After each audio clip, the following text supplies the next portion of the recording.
Recordemos que el tema central de la carta a los Hebreos es la superioridad del Señor Jesucristo. No lo olvide. El tema central de los 13 capítulos de la carta a los Hebreos es la superioridad del Señor Jesucristo. El autor le va a decir a su audiencia original que Jesús es superior a los ángeles, a Moisés, a Josué, y luego el autor sigue describiendo a los grandes héroes o a los paladines de la historia judía, como el sacerdocio arónico, a Leví, a Abraham. Y en nuestro texto de Hebreos 10, del verso 1 al 18, el Espíritu Santo explica que el sacrificio de Jesús es superior a los sacrificios de la ley. Lo repito, en Hebreos 10 del 1 al 18, que es nuestro texto de estudio, el Espíritu Santo, por medio del autor humano, que es el autor a los Hebreos, nos explica que el sacrificio de Jesús es superior a los sacrificios del Antiguo Testamento. Y esto lo vemos en el número de veces que se ofrecieron. ¿Qué significa esto? Que el sacrificio de Cristo se hizo una sola vez y para siempre, pero los sacrificios de la ley se hicieron muchas veces continuamente cada año. Acompáñeme, Hebreos capítulo 10, versos del 5 al 10 será nuestro texto de estudio en esta noche.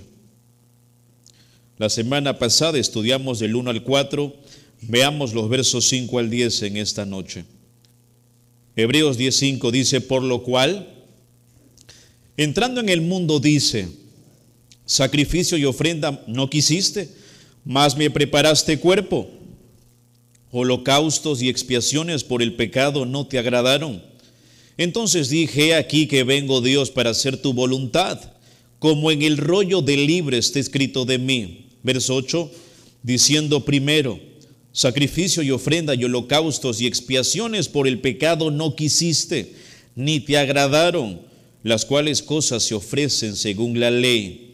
Y diciendo luego, he aquí que vengo, Dios, para hacer tu voluntad, quita lo primero para establecer esto último. Verso 10, en esta voluntad somos santificados mediante la ofrenda del cuerpo de Jesucristo, hecha una vez para siempre.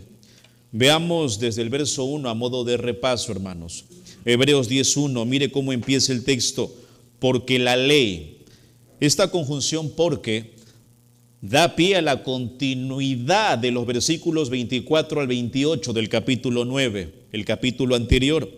Y la ley se refiere a todo lo que implica la función sacerdotal, o por extensión a toda la ley que está comprimida en los 10 mandamientos. Porque la ley, ve el texto, teniendo la sombra. Y recordemos que en el texto original, como lo dije la semana anterior, en el texto original empieza con la palabra sombra este verso. ¿Por qué es importante eso? Porque eso pone énfasis del autor.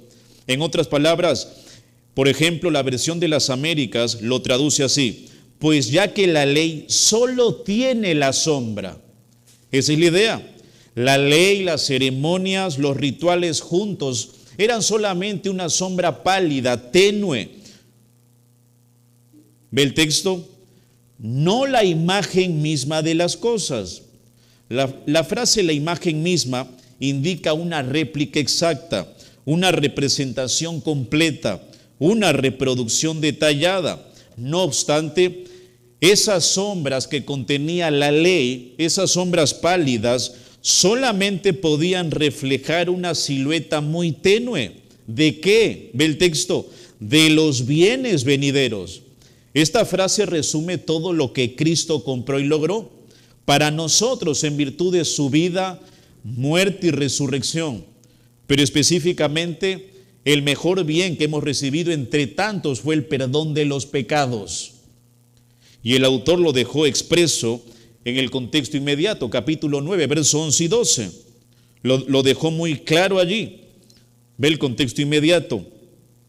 Hebreos 9, versos 11 y 12 dice el texto: pero estando ya presente Cristo, sumo sacerdote de los bienes venideros, por el más amplio y más perfecto tabernáculo, no hecho de manos, es decir, no de esta creación, y no por sangre de machos cabríos ni de becerros, sino por su propia sangre, entró una vez para siempre en el lugar santísimo, habiendo obtenido eterna redención.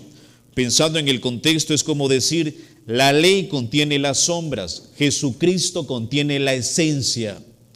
Mientras que el nuevo pacto trae una redención permanente a través de Cristo, el antiguo pacto solamente suspendía temporalmente el juicio de Dios en relación al pecador. Cuando miramos los sacrificios del antiguo pacto a través de Hebreos 9:22, podemos ver que los sacrificios del antiguo pacto no podían lograr el perdón de ni siquiera un solo pecado.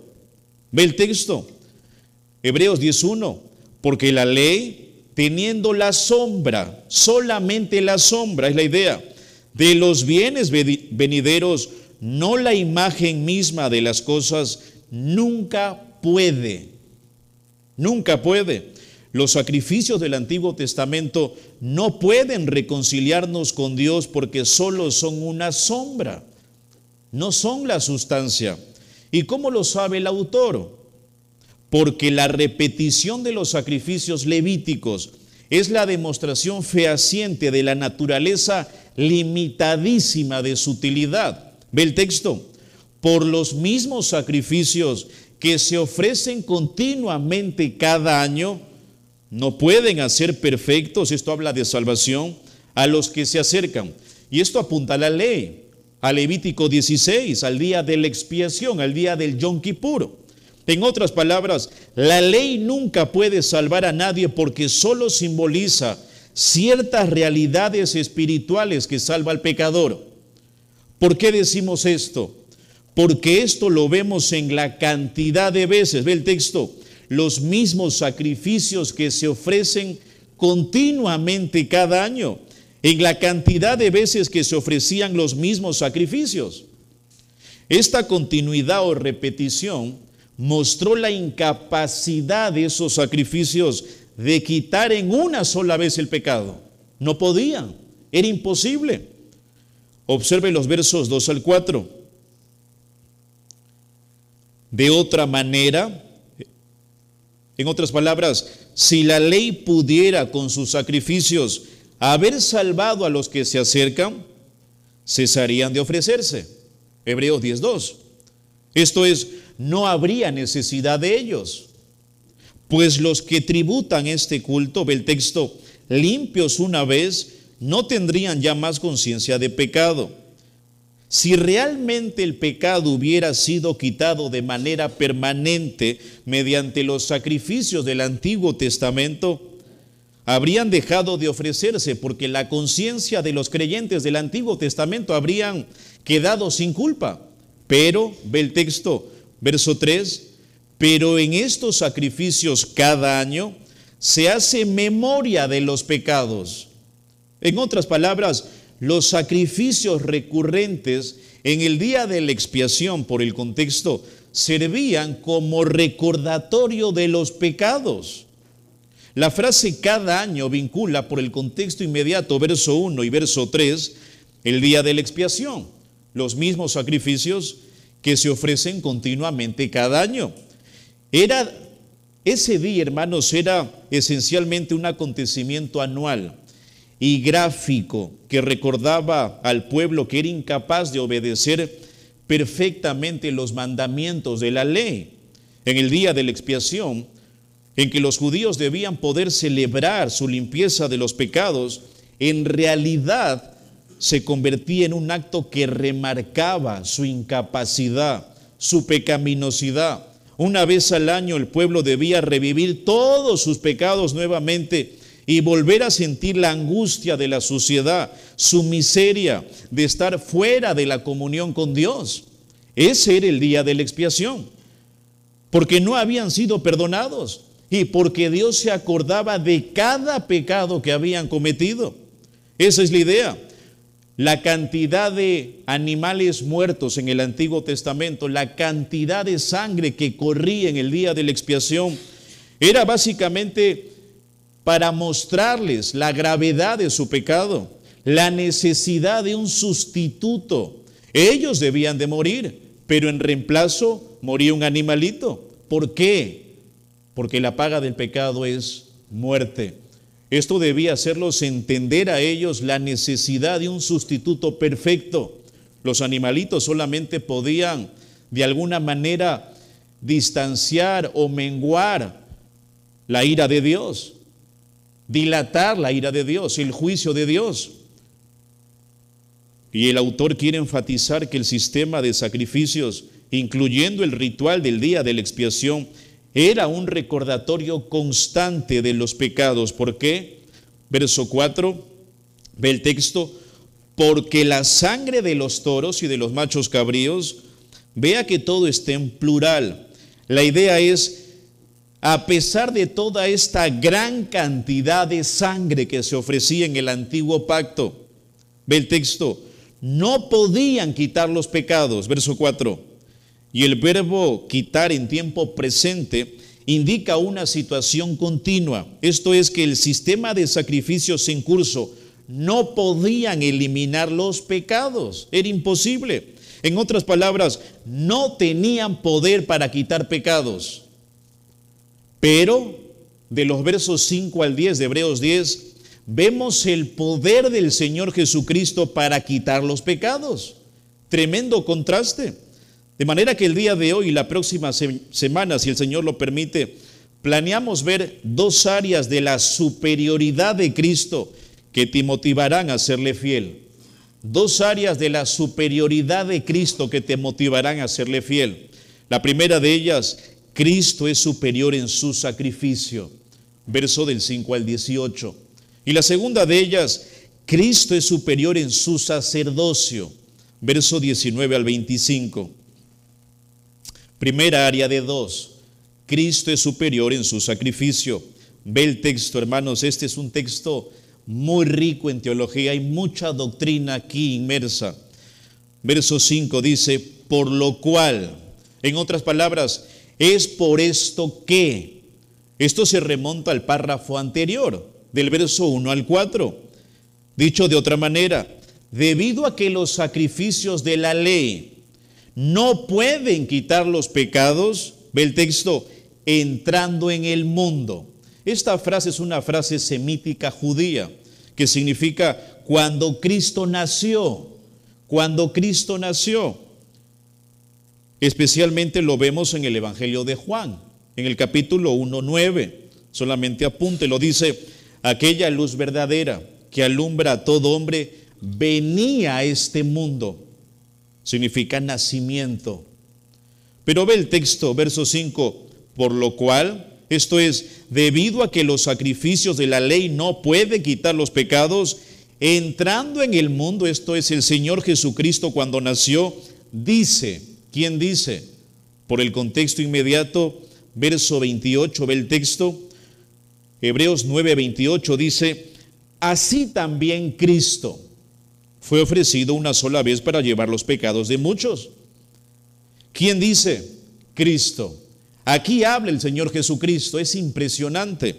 Pero vea este detallito que encontramos aquí en Hebreos 10:5.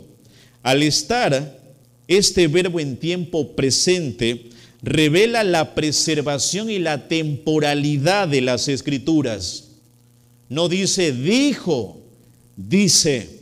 Es lo mismo que encontramos en el 3:7, cuando dice allí el autor, por lo cual, como dice el Espíritu Santo, si oyereis hoy su voz, no endurezcáis vuestros corazones como en la provocación en el día de la tentación en el desierto. El autor está aquí utilizando el Salmo 95, 800, 900 años antes de Cristo, y dándole la misma vigencia en el tiempo a los hebreos. La palabra de Dios es viva y es eficaz. Es como el periódico de mañana, así de actualizada está, hermanos. Y encontramos aquí esa realidad. En Isaías 48 se garantiza la existencia continua de la palabra. Cuando Isaías dice, sécase la hierba, marchítese la flor, mas la palabra de Dios nuestro permanece para siempre. Y esta porción de Isaías 40 El apóstol Pedro lo toma en primera de Pedro 1, 24 y 25 y dice esto: porque toda carne es como hierba, y toda la gloria del hombre es como flor de la hierba. La hierba se seca, la flor se marchita, mas la palabra de Dios vive y permanece para siempre. Es inmutable, no cambia. Esto significa también que no hay ninguna escritura inspirada perdida en el pasado que deba ser redescubierta en el presente. El contenido existente de las escrituras será preservado tanto en la tierra. Isaías 59, 21, solamente apúntelo, dice: este será mi pacto con ellos, dijo Jehová, el espíritu mío que está sobre mí, y mis palabras que puse en tu boca no faltarán de tu boca, ni de la boca de tus hijos, ni de la boca de los hijos de tus hijos, dijo Jehová, desde ahora y para siempre. Dios preserva su palabra tanto en la tierra como en el cielo. Salmo 119, 89. Para siempre, oh Jehová, permanece tu palabra en los cielos. En el original, el término permanecer significa estar cimentado, establecido en su lugar de manera permanente. Es como una columna ubicada permanentemente dentro de un edificio durante su construcción. La palabra de Dios, hermanos, es tan vigente para nosotros hoy, 31 de julio 2024, como lo fue para la audiencia original en el año 68 después de Cristo. Como dice la Escritura. Ve el texto, Hebreos 10:5, por lo cual, entrando en el mundo, dice. Ahora, regresando a Hebreos 10, escucha esto. De los versos 5 al 7, el autor pasa a citar el Salmo 40 del 6 al 8 y pasa a exponerlo. Esto es interesantísimo, hermanos. Me encantó esta porción.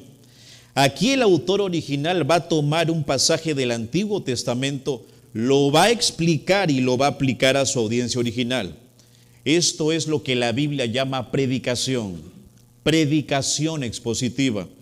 Como lo dice el doctor Luis Contreras, y cito: la predicación expositiva puntualiza lo que el autor original quiso que su audiencia original entendiera y después lo aplica a la audiencia contemporánea. Observen cómo de los versos 5 al 7 repitió el Salmo 40 del 6 al 8.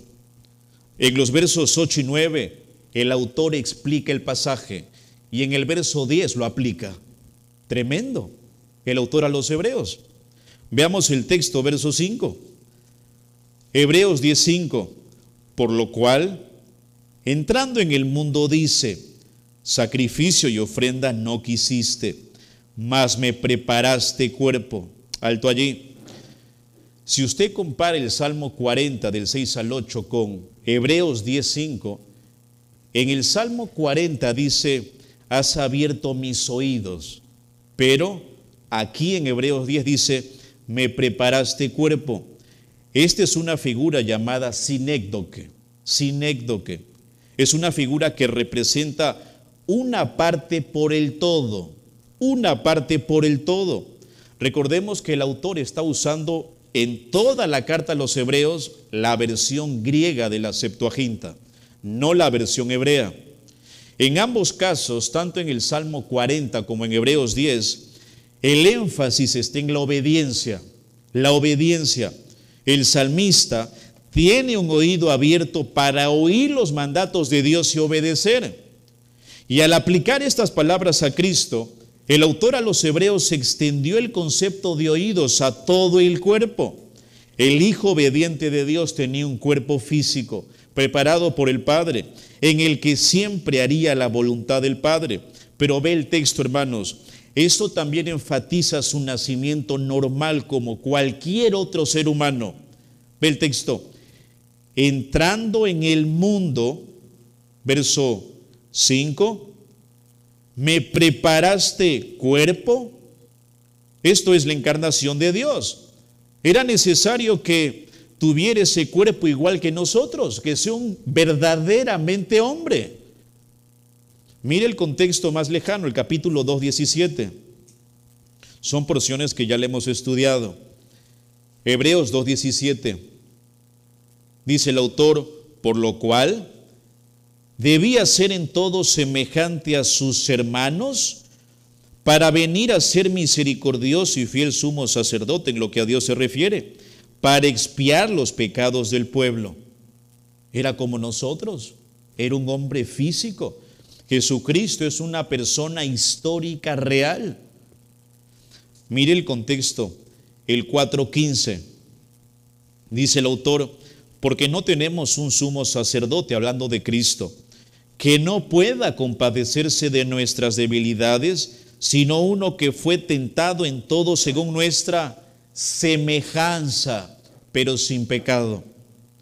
Era necesario que tuviese ese cuerpo para ofrecerse como sacrificio. Ve el 2:16. Esto tiene un propósito, hay una voluntad de que el Dios eterno se haya hecho hombre. 2:16 de Hebreos dice, porque ciertamente no socorrió a los ángeles, sino que socorrió a la descendencia de Abraham. ¿Qué significa esto? Que el Señor Jesucristo no vino a redimir ángeles, seres angelicales caídos, sino a seres humanos como usted y yo, a la descendencia de Abraham. Debemos agradecer al Señor por su infinita sabiduría y su grande misericordia. Recuerde, este es el Señor Jesucristo hablando, repitiendo el Salmo 40 del 6 al 8. Ve el texto, verso 6. Sacrificio y ofrenda no quisiste, me preparaste cuerpo, verso 6. Holocaustos y expiaciones por el pecado no te agradaron. El término allí agradaron significa satisfacción que proviene de una obra finalizada, terminada. ¿Qué significa esto que no te agradaron? ¿Acaso Dios no lo estipuló en el Antiguo Testamento? ¿No era su voluntad? Sí. Pero significa esto que la persona que no sacrificaba con un corazón correcto, sincero, contrito y humillado, no quedaba cubierta, ni siquiera externa o ceremonialmente. Ese tipo de sacrificios por hipócritas, impíos, que solamente eran religiosos externos, no le agradaban a Dios. Amós capítulo 4. Vaya al profeta menor Amós. Veamos un ejemplo de esto.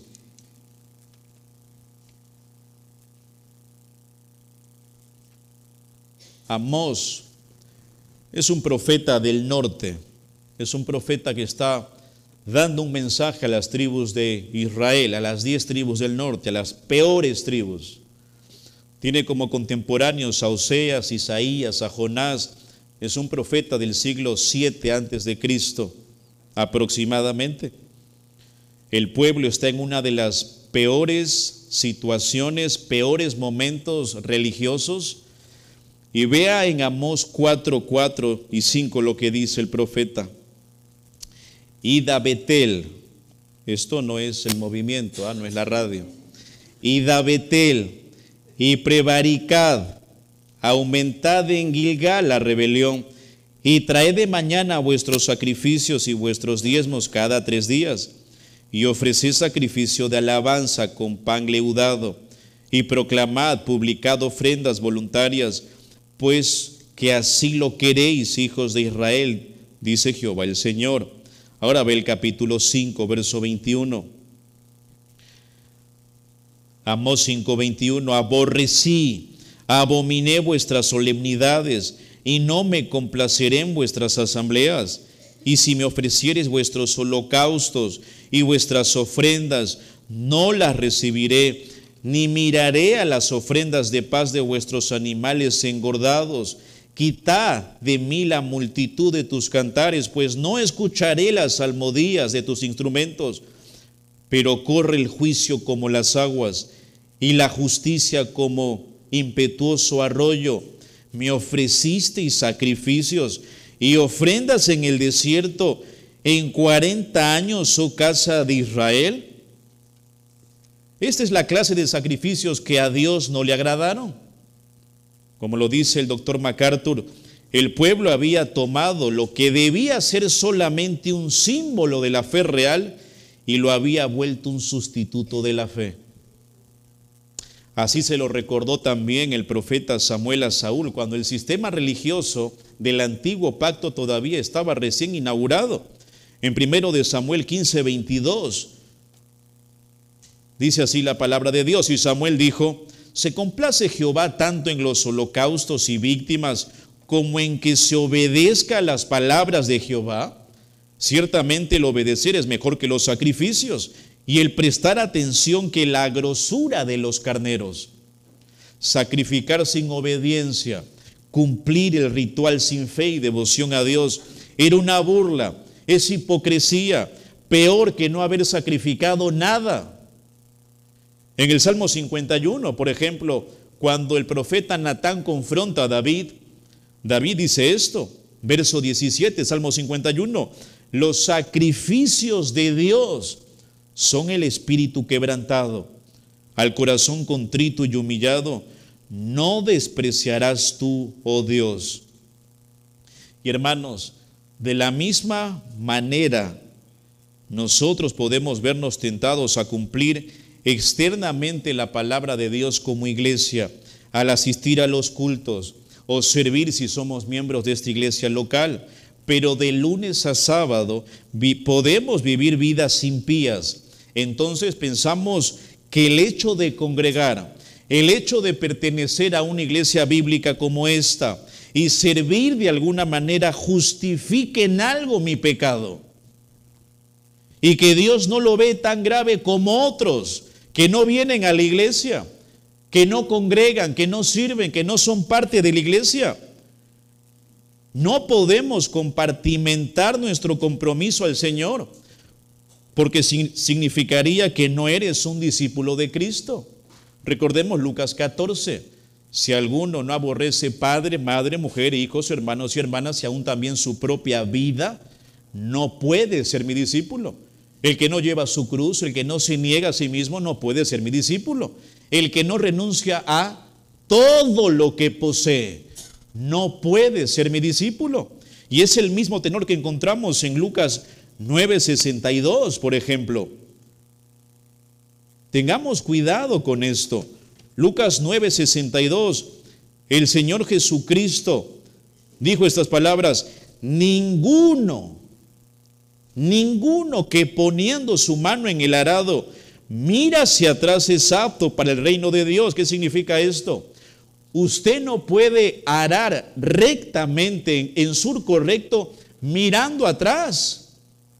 No puede hacer eso, añorando su pecado, viviendo vidas impías, compartimentando el señorío de Cristo a ciertas áreas de mi corazón y otras no. No se puede. Ninguno que pone su mano en el arado y mira atrás es digno, es apto para el reino de Dios. Como dice un comentarista, y cito, con demasiada facilidad los judíos ofrecían sacrificios para complacer a Dios y expiar su pecado, sin ninguna intención de dejar sus caminos pecaminosos y entregarse a la voluntad divina.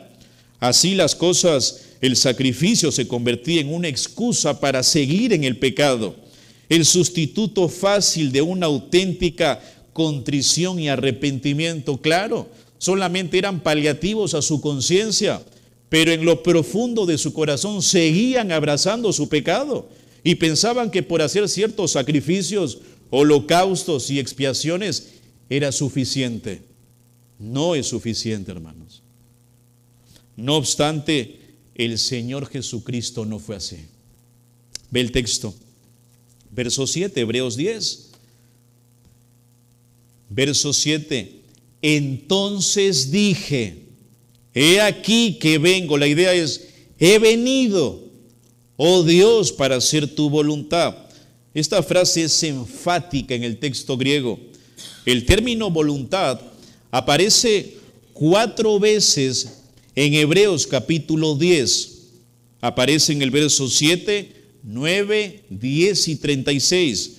¿Qué quiere decir esto? Que la voluntad de Dios tiene la prioridad en la vida de Cristo. Hacer la voluntad del Padre es prioritario en su vida. Esto es obediencia perfecta.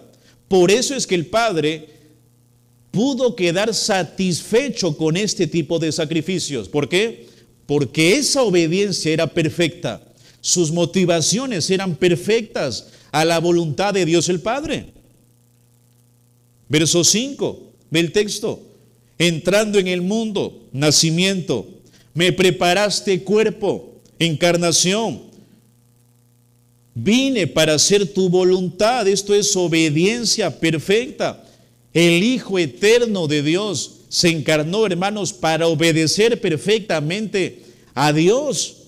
Y la voluntad de Dios a menudo está conectada con la redención. Juan 4:34, solamente apúntelo, dice, Jesús le dijo, mi comida es que haga la voluntad del que me envió y que acabe su obra. 5:30 de Juan, no puedo yo hacer nada por mí mismo. Según oigo, así juzgo, y mi juicio es justo, porque no busco mi voluntad, sino la voluntad del que me envió, la del Padre. Juan 6:38 al 40, hablando Cristo dice, porque he descendido del cielo no para hacer mi voluntad, sino la voluntad del que me envió. Y esta es la voluntad del Padre, el que me envió, que todo lo que me diere no pierda yo nada, sino que lo resucite en el día postrero. Y esta es la voluntad del que me ha enviado, que todo aquel que ve al Hijo y cree en Él tenga vida eterna, y yo le resucitaré en el día postrero. Pero mire, hermanos, las joyas que tenemos aquí en Hebreos 10. Matizando esta idea más, podemos decir que el deseo explícito del Señor Jesucristo era cumplir la voluntad de Dios conforme a las Escrituras. Mateo 5:17, no he venido para abrogar la ley, sino para cumplirla. O en palabras de nuestro autor, el autor a los Hebreos, ve el texto, como en el rollo del libro que está escrito de mí. Nuevamente, verso 7, entonces dije, he aquí que vengo, oh Dios, para hacer tu voluntad, como en el rollo del libro que está escrito de mí. Probablemente por el contexto se refiere al Salmo 40, del 6 al 8. Como dice un comentarista, y cito, el afán de Jesús no solo era el de nacer, el de hacer la voluntad de Dios, sino el de hacer tal y como estaba revelada en las Escrituras, como en el rollo del libro estaba escrito de Él. Y hermano querido, ¿esta verdad es parte en tu vida? ¿Tú ves el hacer la voluntad de Dios a este nivel, en armonía a la palabra de Dios? ¿Procuras hacer la voluntad de Dios al someterte a su palabra y cumplirla? Es la única forma que tenemos para santificarnos. Santifícalos en tu verdad, porque tu palabra es verdad. Desead como niños recién nacidos la leche espiritual no adulterada, para que por ella ¿qué? Crezcáis. Santificación. Y Jesucristo estuvo determinado, convencido absolutamente en hacer la voluntad del Padre, que estaba en armonía a las Escrituras. Observa el versículo 8, y aquí viene la explicación y la aplicación del Salmo 40. Verso 8 de Hebreos 10, diciendo primero, una mejor traducción sería diciendo arriba, haciendo una conexión con lo que se acaba de decir. Va a explicar el texto. Y hermanos, miren este pequeño detalle. Esta es una referencia al antiguo pacto. Y el verso 9, mire el texto, y diciendo luego, es una referencia al nuevo pacto. ¿Ve el texto? Verso 8, diciendo primero, antiguo pacto, sacrificio y ofrenda y holocaustos y expiaciones por el pecado, no quisiste ni te agradaron.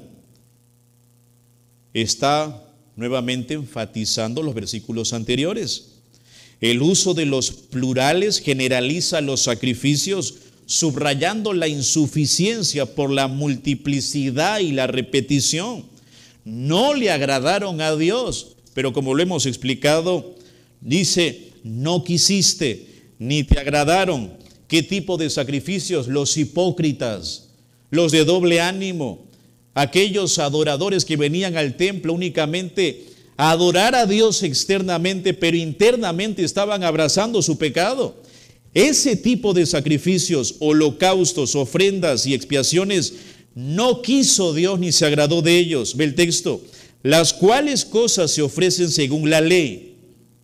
En otra traducción dice, a pesar de que la ley exigía que se ofrecieran. En otras palabras, a pesar de los 4 tipos de sacrificios, una vez más, hermanos, esto pone de relieve la naturaleza temporal e inadecuada de los sacrificios del antiguo pacto. Un sacrificio mayor estaba por venir, un sacrificio en el que Dios se complacería permanentemente. Verso 9, y diciendo luego, aquí entra el Señor Jesucristo, he aquí que vengo Dios para hacer tu voluntad. El Salmo 40 es escrito por David. En boca de David, estas palabras representaban una aspiración, un anhelo, una buena intención. Pero en el Señor Jesucristo, estas palabras expresan una realidad y un cumplimiento perfecto. Solamente Él pudo hacer la voluntad de Dios perfectamente. Jesucristo tuvo siempre la intención expresa de hacer solamente la voluntad de Dios. Verso 7, contexto inmediato. He aquí que vengo, Dios, para hacer tu voluntad, de acuerdo al rollo del libro que está escrito de mí. Lo mismo encontramos aquí. Verso 8. Quita lo primero para establecer esto último. Qué tremendo texto, hermanos. Diciendo primero, sacrificio y ofrenda y holocaustos y expiaciones por el pecado no quisiste ni te agradaron, las cuales cosas se ofrecen según la ley. Verso 9, y diciendo luego, he aquí que vengo, Dios, para hacer tu voluntad. Mira el texto, quita lo primero para establecer esto último. El término quitar en griego es destruye, suprime, deja sin valor, aniquílalo, Señor. Y el término primero por el contexto implica toda la ley. Es una referencia al primer pacto, al pacto mosaico, que incluía el sistema levítico, suprimido obviamente en los 10 mandamientos. Quita lo primero para establecer, en griego es para instaurar, para fundar, para que se mantenga firme. Y la frase lo último es el nuevo pacto. El nuevo pacto. Esto significa que Cristo puso fin al sistema levítico de sacrificios al ofrecerse como sacrificio por nuestros pecados en la cruz. La insistencia del autor, hermanos, parece innecesario para nosotros. Pero debemos recordar que lo que a nosotros nos resulta obvio y lógico, porque somos gentiles del nuevo pacto, a los primeros lectores, a la audiencia original que era hebrea, judía, les resultaba muy difícil de asimilar esto. Ellos querían abrazar esto último, pero sin repudiar lo primero. Incluso nosotros a veces pensamos así. Somos participantes del nuevo pacto, pero hay que tratar de hacer algún tipo de observancias de la ley. Hay que guardarnos de ciertos alimentos. Hay que guardar ciertas festividades judías. Hay que ayunar. Eso es la ley. Pablo en Colosenses 2:16, atacando a los falsos maestros que estaban queriendo imponer cargas que no eran necesarias en los creyentes del nuevo pacto, en la iglesia de Colosas, dijo esto en Colosenses 2:16, por tanto nadie os juzgue en comida o en bebida, o en cuanto a días de fiesta, luna nueva o días de reposo. Ve esto, todo lo cual es sombra de lo que ha de venir, pero el cuerpo es de Cristo. Misma idea de Hebreos. Es lo mismo. Hebreos 10:9, diciendo luego, He aquí que vengo, Dios, para hacer tu voluntad. Quita lo primero para establecer esto último. En otras palabras, los sacrificios de la ley que se repetían y no quitaban el pecado fueron quitados y reemplazados por el sacrificio obediente de Cristo que sí quita el pecado. Verso 10, Hebreos 10:10, mire esto, mire cómo es la palabra de Dios. En esa voluntad, la preposición en, con la que inicia el verso 10, podría traducirse mejor como dentro de, esto es, debido a ese sacrificio en la cruz del Señor Jesucristo, ve el texto, somos santificados, la idea es somos salvos mediante la ofrenda del cuerpo de Jesucristo. ¿Qué significa esto? Que el sacrificio nuevo es eficaz porque salva al creyente, lo hace santo de manera posicional. Somos santos. Este tipo de santidad no es la santidad progresiva o experimental, es la santidad posicional, la salvación. Una mejor traducción sería, hemos sido hechos santos.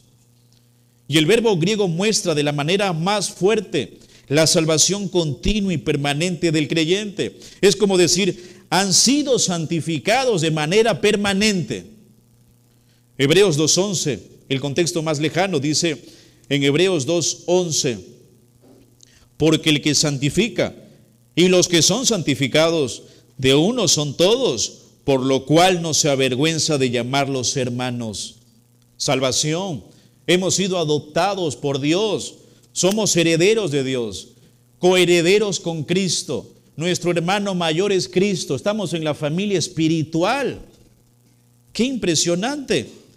Somos apartados posicionalmente para el Señor, ve el texto. Somos santificados, somos salvos por algo que hicimos, por nuestras buenas obras, por leer la Biblia diariamente, por hacer peregrinaciones, por ayunar, por hacer vigilias, por abstenerme de alimentos. Ve el texto.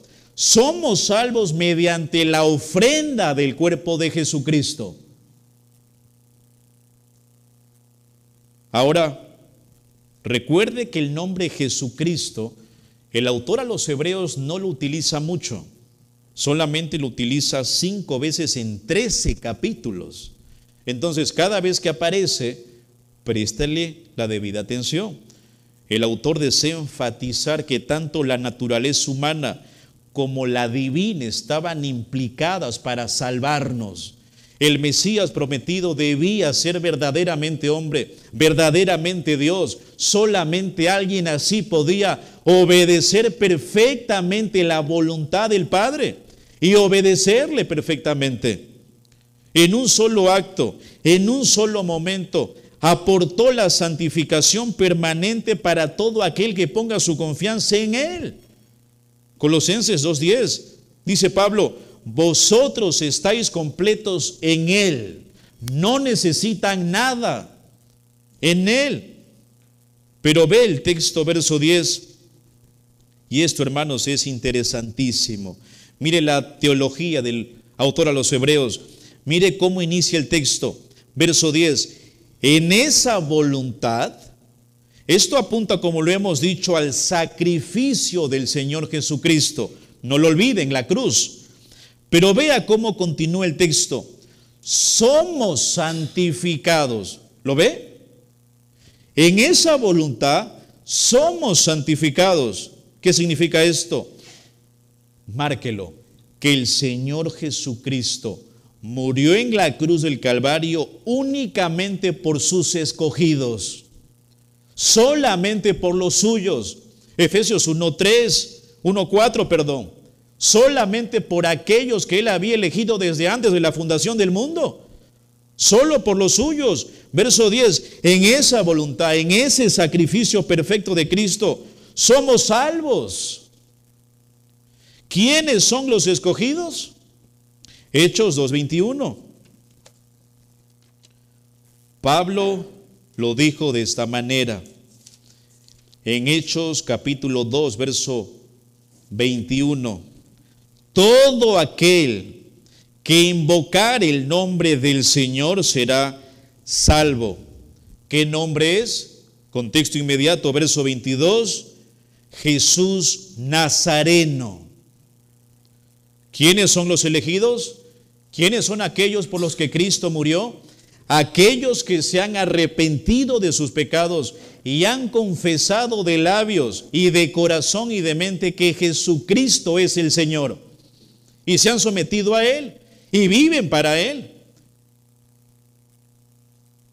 Aquellos que confiesan que el único intermediario entre Dios y los hombres es Jesucristo, hombre.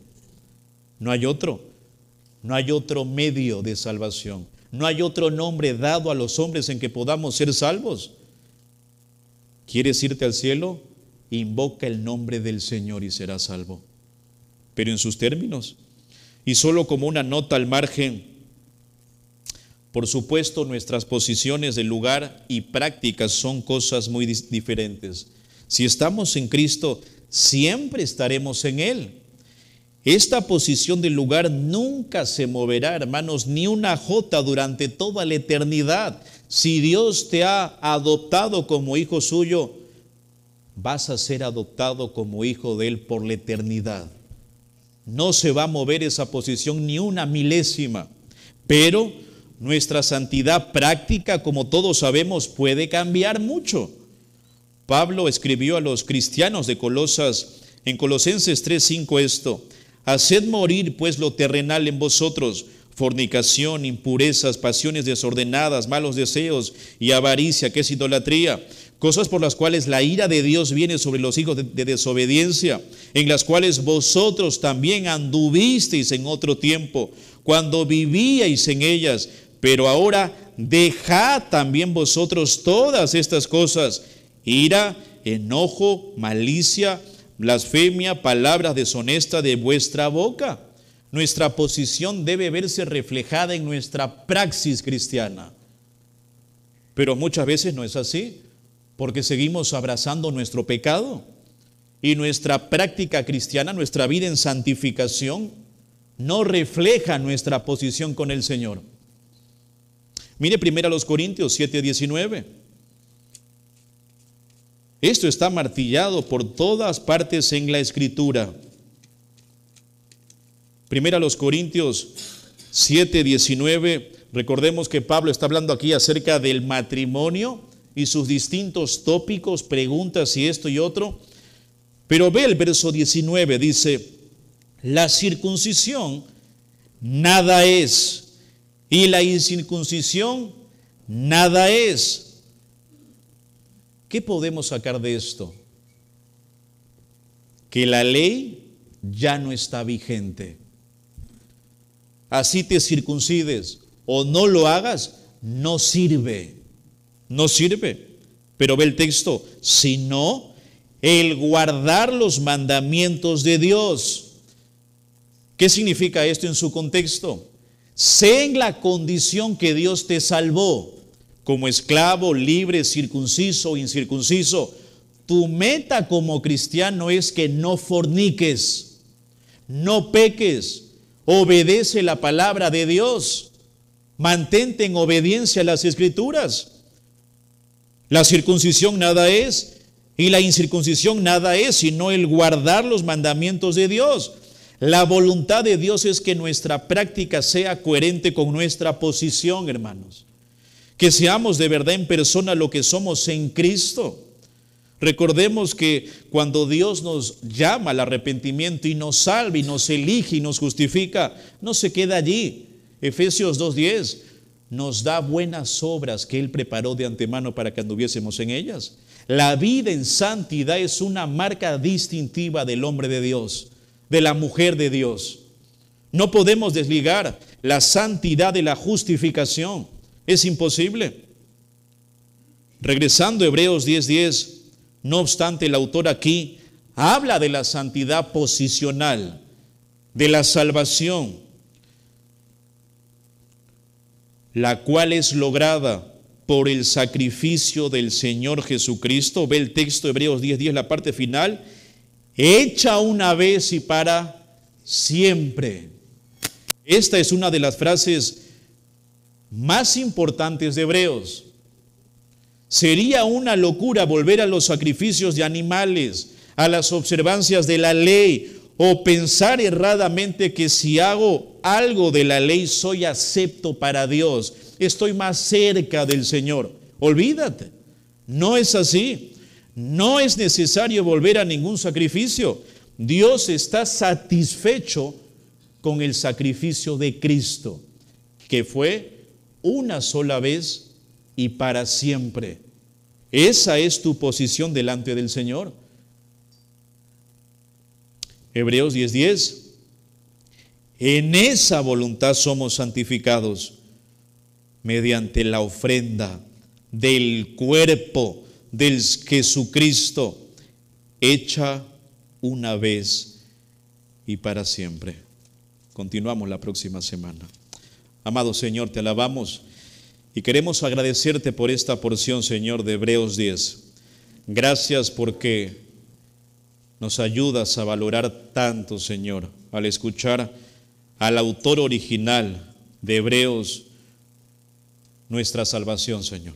Saber lo que tenemos en Cristo, saber que hemos sido adoptados como hijos tuyos y que no hay nada que podamos hacer para ser salvos, porque todo lo hizo el Señor Jesucristo una sola vez y para siempre en la cruz del Calvario. Y podemos ser salvos únicamente confiando en ese sacrificio perfecto, arrepintiéndonos de nuestros pecados y creyendo únicamente en Él para salvación y perdón. Señor, ayúdanos a no caer en un ritualismo, en un cristianismo dualista, como los judíos que pensaban que los holocaustos, ofrendas y expiaciones podían de alguna manera menguar tu ira, Señor, y justificar su pecado de aquellos que no lo hacían, cuando en realidad era peor. Ofrendas y holocaustos no quisiste ni te agradaron, pero te complaciste en la persona perfecta de Cristo, porque Él cumplió tu voluntad perfecta en todo momento. Y eso es lo que tú buscas de nosotros, cristianos comprometidos con las Escrituras. En ella encontramos tu voluntad. Te alabamos, Señor. Gracias por Cristo Jesús. Amén.